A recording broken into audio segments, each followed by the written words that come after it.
Hey folks, it's time for another video. I've neglected following up on a couple of things, but it's time. So I didn't clean this thing up for the video. This is how I use it. I got all kinds of things in the back. I've got, oh man, Amazon packages from mailbox, leaf blower, random box of tools. That was actually for a project that I did. A weed eater. If anybody has an idea on how to attach some like weed eater shovels, rakes, and things, that would be. I don't want to block my rear view. That's a whole thing. So I've been looking for a couple of accessories to do that. Maybe next time you see it, it'll be better. I don't know. So let's see. Latest thoughts and updates. The suspension is good, not great. I'm not in love with the suspension. For such a heavy thing, I think it does what it needs to do, but I really think that just like I don't think it will stand the test of time. So I'm planning on doing some suspension upgrades there. Still in the same tires. I added mirrors. The last time I posted a video, I did not have these Polaris mirrors. I added those. They're a must-have, especially when you're limiting your rear vision with the headache rack. And this drop down, the relocated third center brake light. You need those mirrors. So let's see. Inside, I am really finding, Big B. Inside, I am really finding that I need to have what do you call that thing? A seatbelt blank. Because I jump in and I want to go, a couple of miles an hour faster than 12 or 14. In here, I was having some window issues when I first got this thing, and what they found was up in the ceiling here, behind, back underneath all of this, there was some bare wire just kind of rubbing up against the frame, and it had rubbed itself raw, and it was grounding out my left driver's side windows control. They patched that up, and that took care of that problem, but it was just kind of a weird issue to have. So let's see, but an easy one to fix. I looked at a connector that was like right here, and the actual issue was a little bit farther back, so I didn't peel back quite far enough. When I pulled off the switch to look at the window issue, I had found that my rear aux was completely unplugged. So of course I plugged that back in. I haven't used my rear aux once, so I probably would not have noticed that until I tried to use a sprayer or something. One of the interesting things that I find is this rear view camera. So like, you can kind of sort of see that on this video, but this rear view camera, the safety message and the boot up of this screen, like the screen boot up is too slow to use the rear view camera effectively all the time. So that's just kind of an annoyance. I'm nitpicking, but like I'd like a faster boot up in some of the rear camera. Like, you can see like that there's a little arc there. Well, maybe you can't see it, I don't know. But there's a little black arc, and that arc moves up and down and all around when the screen first boots up, so you can't quite tell where you're seeing or what you're looking at for a minute. But it gets, I don't know, it's usable. It's usable. It's fine. Let's go for a little ride. Let's see what we can do. So I almost always use this thing in one-wheel drive in the turf mode. I occasionally go into the ultra turf mode, but the one-wheel drive seems to do just fine.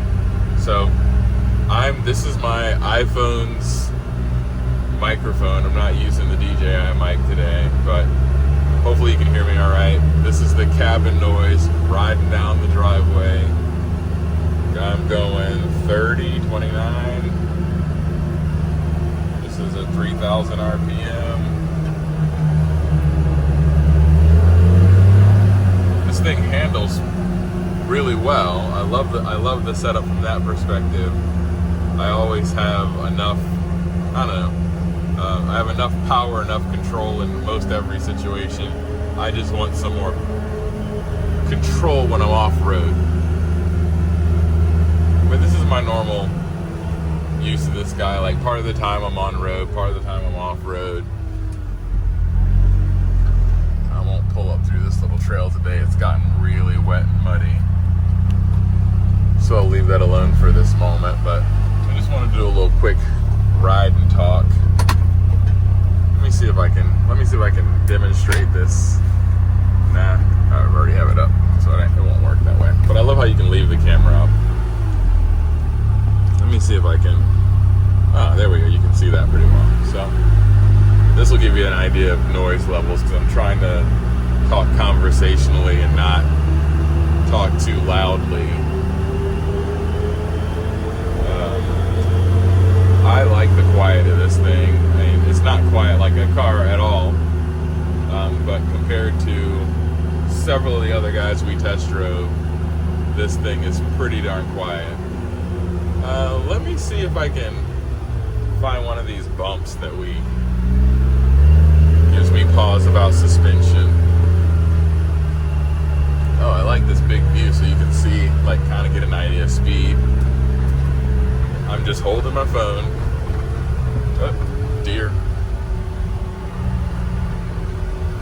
Let's see, this is a really steep hill that I should probably not do in one-wheel drive after the rain, but I'm gonna commit. I'm gonna commit down this way. So this there's a little bottom here and a little pop up. You hear a little bit of suspension noise on that little pop, that little whoop-de-doo, where it doesn't bottom out the suspension, it actually tops out the suspension. And that's what I'm finding. I'm finding that I'm topping out a lot, where machine goes up like this, but the suspension, I don't know, getting a little bit of noise there, and just kind of a clunk. I find that this thing has power for any and every situation that I've put it through. I'm not mudding with it. I'm using it around the farm to drag logs and get packages, and we've got a little trail system that we ride. The trail system that we have, it's way too tight, way too small to have any sort of real fun with this size and power class that this machine has. But it's fun to be able to do it. It's fun to be able to just ride around and get anywhere on the property in moments. Overall, we really love this thing. What we keep coming back to is there's nothing else in this class in terms of a real mini truck that can do all the things that this does for us. Got a couple of sticks down in the trail here. We'll come on back out. Yeah, there's nothing else in this class. In this price point, there's a lot of, you can get a lot of old Jeeps and Toyota Tacomas and things like that for this price point, and I think that, again, that's the trouble. But if you need if you need what this does, at the size that this is, there's not really anything else that compares. And I'd say if you want one, get one. We have loved it. We've absolutely loved what this thing can do. I find that I'm always using the bed for tools, and I am using a little trailer, a little Tractor Supply trailer, dump trailer for all of my material use, because I'm not in a position where I really want to I don't know, mess up the bed with raw material and rock and stuff like that. So it's usually holding my chainsaws, it's holding my rakes and shovels, hence that problem with the rake shovel thing. I'm thinking about maybe a roof rack with some, like, you know, anchors so I can, like, strap on my longer tools up there. I'll definitely get a chainsaw holder. I haven't figured out what to do with the weed eater just yet. But yeah, we're still loving this thing. I am finding that the AC is awesome. We've had a bunch of, like, I don't know, 88, 93 degree days so far. And, like, within, I don't know, 3 to 5 minutes, 3 minutes, because I'm never really truly in this thing for, like, longer than 15 minutes around here. Like, usually I am going to and from, loading it up, turning it off, cranking it back up, like a lot of stop and go short haul trips. So what I'm finding is I never have a dead battery. Like, even with all of my little short trips, I leave my lights on and you know, light my work area with this thing and, you know, come back. And the battery's been fine so far. I don't know if it will continue to be fine based on all those on all the, like, short use cases that we do. I think I might want some sort of deep cell battery just to be able to leave the lights on, leave the stereo on. Oh my goodness, the stereo. I will double down on that. I think I said this in one of the videos that, like, the stereo sucks. I am not happy with the plain Jane. Like, they're pretty. Like this little JBL badge and these little copper, you know, tweeters are pretty, but again, I'm comparing it to my tractor with a no-name system. I definitely want to figure out something to do with the stereo that doesn't cost $2,000 or $3,000. I don't need all that. I just want it to sound normal. I don't need crisp. I don't need crazy amounts of bass. I just want it to sound normal. Let's see. These guys are all over the place today. This morning, a bear knocked over the trash can at 4 a.m. and that's recently cleaned up. But yeah, there you have it. This is a good wrap up to just a quick update on ownership. We love it. We would buy it again. Yes, it's absolutely expensive. I would say that if this is what you want or need, then, like, the expense is what it is. So if you're on the fence, I'd say drive all the competition, drive this. I think you'll find that this is quieter. I like the way that the engine works. It works really well for me. Where you can just kind of creep to a start or creep around. As long as you've got the seatbelt engaged, then it will creep when you lift off the pedal. It will not creep if you don't have the seatbelt engaged. So that's kind of a cool and interesting feature. But the other guys, it feels like you kind of got to rev them up a ton in order to go. This one just moves along. It feels like a baby diesel engine. That's kind of how the feel is.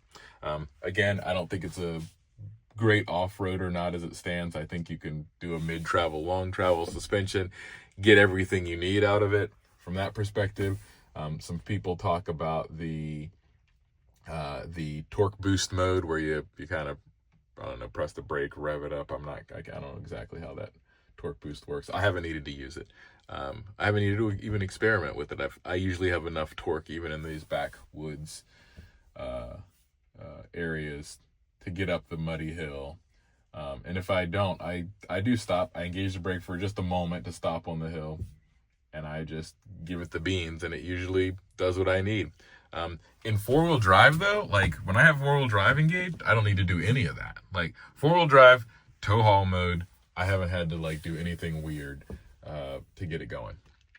So that's my experience. That's my update. Thank you, guys, and let me know what you want to see here talk about.